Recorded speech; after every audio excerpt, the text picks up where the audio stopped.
Praise Lord. प्रभु यीशु मसीह के पवित्र नाम में आप सबको जय मसीह की और परमेश्वर का धन्यवाद करते हैं आज का इस दिन के लिए। आज मैं बाइबल का 5 मुख्य अभिप्राय के बारे में आपको बताऊंगा। उसके पहले मैं ये बताऊंगा कि बाइबल का परिचय के बारे में बताऊंगा। बाइबल शब्द यूनानी भाषा के बिब्लिया और बिब्लोस शब्द से बना है, जिसका अर्थ है छोटी छोटी पुस्तकें या पुस्तकों का संग्रह।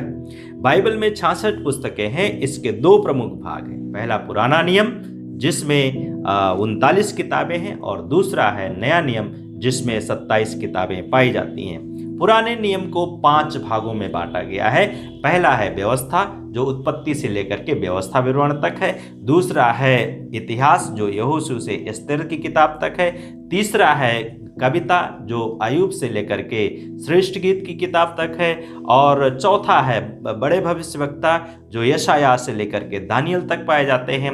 और 5वां भाग है छोटे भविष्यवक्ता, जो होशे से लेकर के मलाकी तक पाए जाते हैं। इसी प्रकार से नए नियम को भी 5 भागों में बांटा गया है। पहला है सुसमाचार, जो मत्ती से लेकर के मत्ती, मरकुस, लूका और यूहन्ना, ये 4 किताबें हैं जो सुसमाचार पाए जाते हैं। दूसरा है इतिहास, जो केवल प्रेरितों का काम है। और तीसरा जो भाग है वो है पौलुस की पत्रियां, जो रोमियो से लेकर के इब्रानियों की किताब तक पाई जाती हैं। और चौथा जो भाग है साधारण पत्तियां, जो याकूब से लेकर के यहूदा तक पाई जाती हैं। और 5वां भाग है प्रकाशन की पुस्तक या प्रकाशित वाक्य की किताब, जो हमें आज का वर्तमान समय में क्या हो रहा है, आने वाले समय में क्या होने जा रहा है, उसके बारे में हमें बताती है। इसलिए मैं आपसे निवेदन करूंगा कि आप प्रकाशित वाक्य की किताब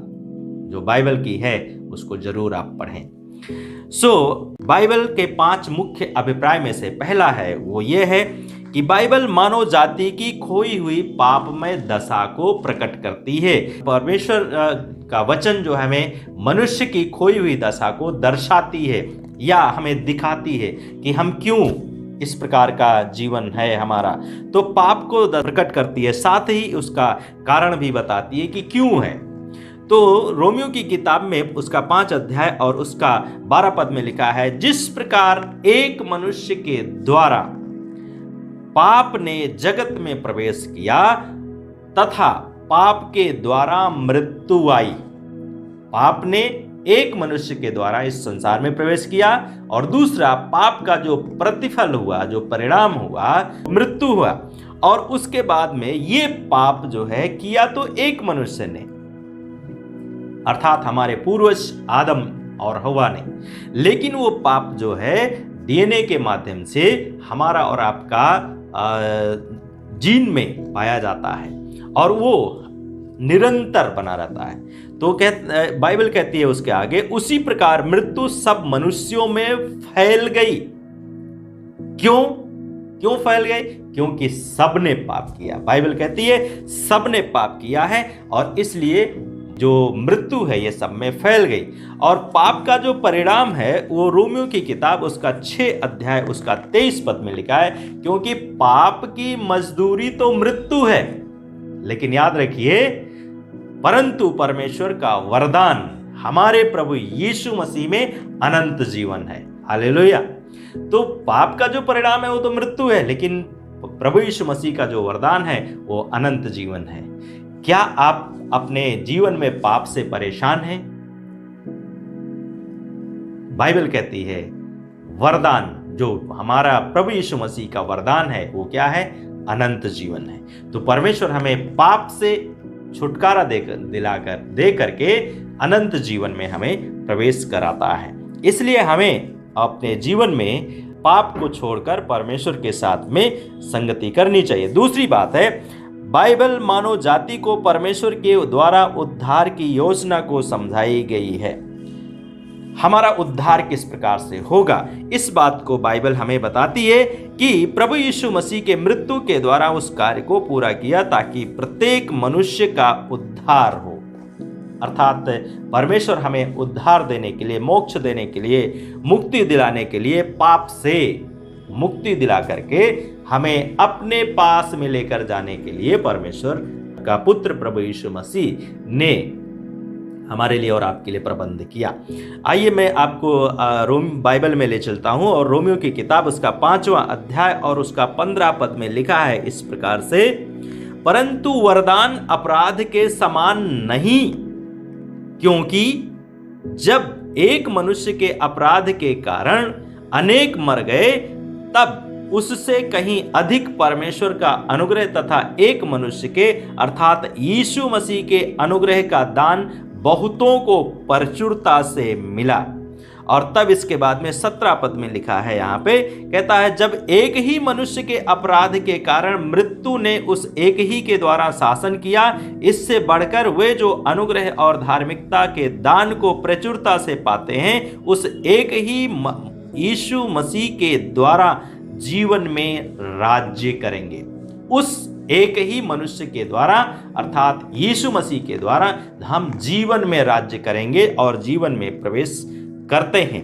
और तब 19 पद में लिखा है, जैसा एक मनुष्य के आज्ञा उल्लंघन से अनेक पापी ठहराए गए, वैसे ही एक मनुष्य की आज्ञाकारिता से अनेक मनुष्य धर्मी ठहराए जाएंगे। अर्थात यीशु मसीह के द्वारा हम और आप धर्मी ठहराए जाते हैं और हम और आप धर्मी बनाए जाते हैं। और इसलिए पहला पत्रस उसका 1 अध्याय और 18 और 19 पद में लिखा है कि हमारा जो उद्धार हुआ है वो कैसे हुआ है। आइए मैं आपके सामने पढ़ के उसे सुनाता हूं। कहता है यहाँ पे, क्योंकि तुम जानते हो कि उस निकम्मे चाल चलन से जो तुम्हारे पूर्वजों से प्राप्त हुआ, तुम्हारा छुटकारा सोने चांदी जैसी नाशवान वस्तुओं से नहीं, परंतु निर्दोष और निष्कलंक मेमने अर्थात मसीह के बहुमूल्य लहू के द्वारा हुआ। हमारा और आपका उद्धार का प्रबंध जो परमेश्वर ने किया, यीशु मसीह का लहू के द्वारा किया। और यीशु मसीह ने क्रूस पर हमारे लिए वो मारा गया, गाड़ा गया और वो तीसरे दिन मृतकों में से जी उठा और जी उठकर वो स्वर्ग में गया और फिर वापस आने वाला है। क्या करने के लिए? अपने लोगों को जिनको परमेश्वर ने जिनके पापों को क्षमा कर दिया, जिन्होंने यीशु को ग्रहण कर लिया, जो यीशु के साथ में चल रहे हैं, उनको अपने साथ स्वर्ग में ले जाने के लिए। तो यीशु मसीह स्वर्ग से आया और स्वर्ग में गया और यीशु मसीह हमें और आपको भी स्वर्ग में ले जाने के लिए इस धरती पर आकर के अपने लहू को दे करके, यीशु का लहू जो है पवित्र है, निर्दोष है, निष्कलंक है और उसका लहू के द्वारा हमें प्राप्त होता है। क्योंकि 19 पद में लिखा है, परंतु निर्दोष और निष्कलंक मेमने अर्थात मसीह के लहू के बहुमूल्य लहू के द्वारा हुआ है। हमारा जो उद्धार हुआ है यीशु मसीह के बहुमूल्य लहू के द्वारा हुआ है और हम यीशु मसीह का लहू के द्वारा बचाए गए हैं। तीसरी बात है, ये प्रकट करती है कि पापों से छुटकारा केवल यीशु मसीह से ही है। हमारा जो आप और आपका जो छुटकारा है वो केवल यीशु मसीह के द्वारा ही है।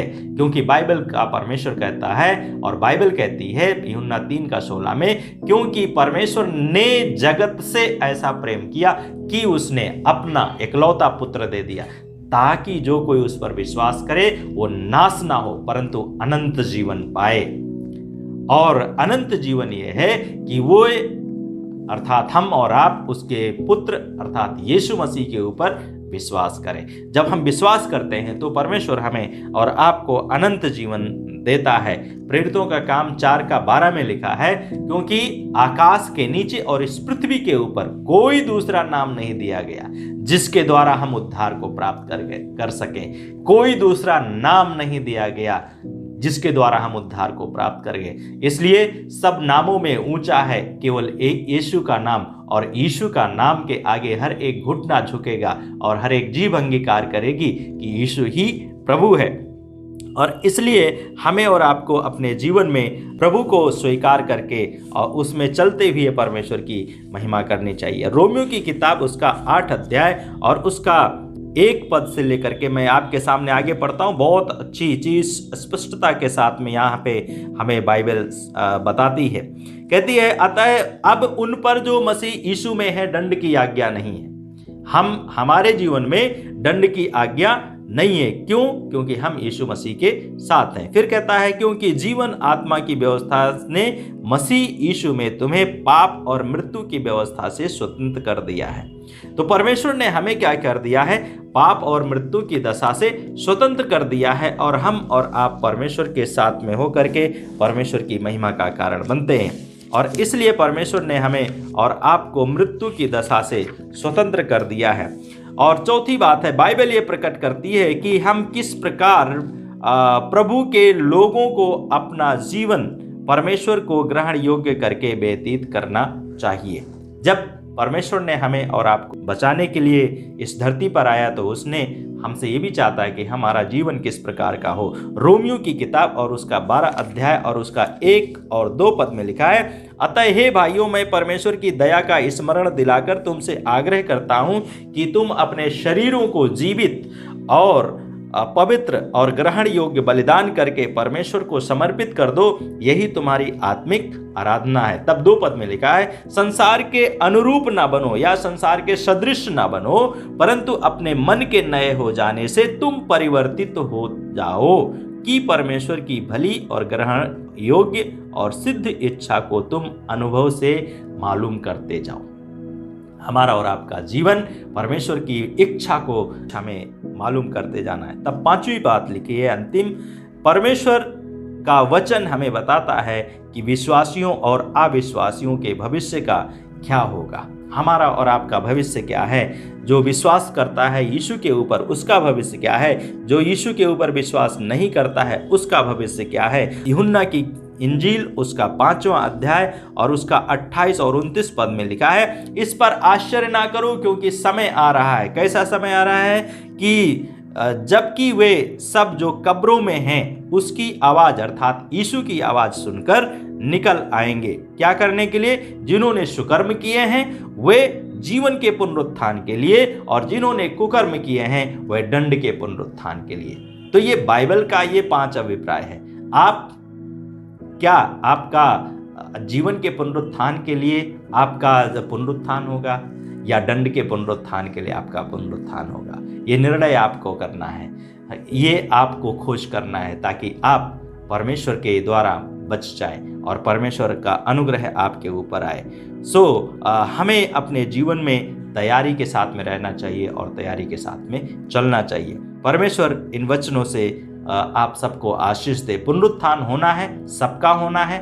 बाइबल कहती है मनुष्य का जन्म एक बार होता है और एक बार मरना निश्चित है और उसके बाद न्याय का होना निश्चित है। ये 2 चीज कोई भी काट नहीं सकता है और ये अकाट्य है, और इसलिए आप जीवन के पुनरुत्थान के लिए आपका पुनरुत्थान हो, ये हमारी प्रार्थना है। आपका जीवन में परमेश्वर आशीष दे और परमेश्वर का महिमा आपका जीवन में आए। सभी को जय मसीह की। God bless you.